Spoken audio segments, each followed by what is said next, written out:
Okay, in this video we're going to look at how to use the materials in SketchUp. So we have our little cube here, and if we come over to the right hand side, you'll see that there's a button that looks like a single box, and this is the materials button. And when you click on this, it will open up the materials panel. Now you have all these flat colors, and if you just select one and then move over to the box, you can actually just paint straight onto any surface you want. If you click on this button here, it looks like a magnifying glass. It will bring up all of the different built-in materials that you can use. So if you use the scroll down button, we're just going to start with the wood. So if I click on the wood button, then scroll down a little bit further, and then you can choose any wood you want, and then you can reapply it. So now we have our wood set up. And you can go through and you can use any of these, and you've got windows and mirrors and glass and all kinds of different things that you can use. So you're going to want to experiment with that.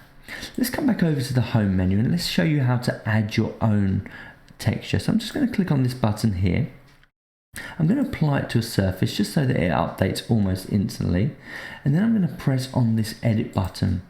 The edit button will open up a bunch of different options. The first one is opacity, which allows you to make see-through objects and transparency.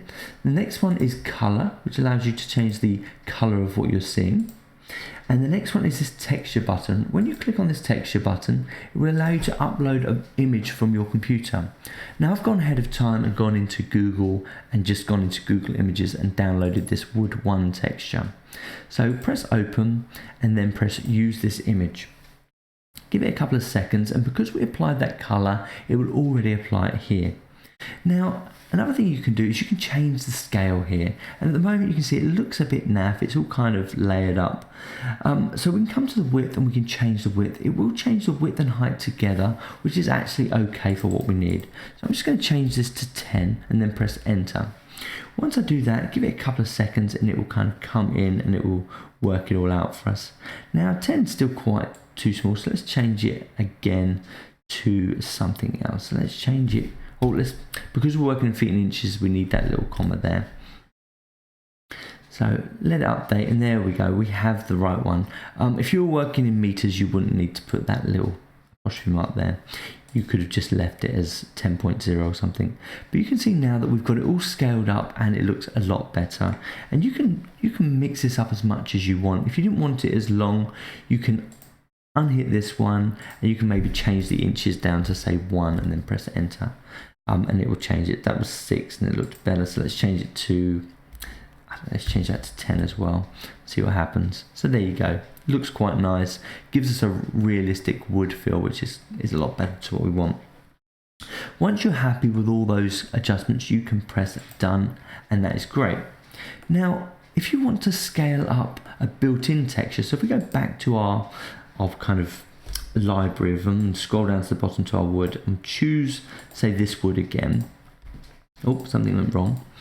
Give it a couple of seconds, it normally comes back if it goes wrong. Let's just try a different one. There we go.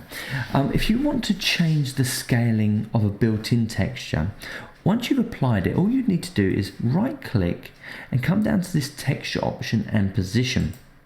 From here you'll get a bunch of different options. If I zoom out, just give it a couple of seconds while it refreshes.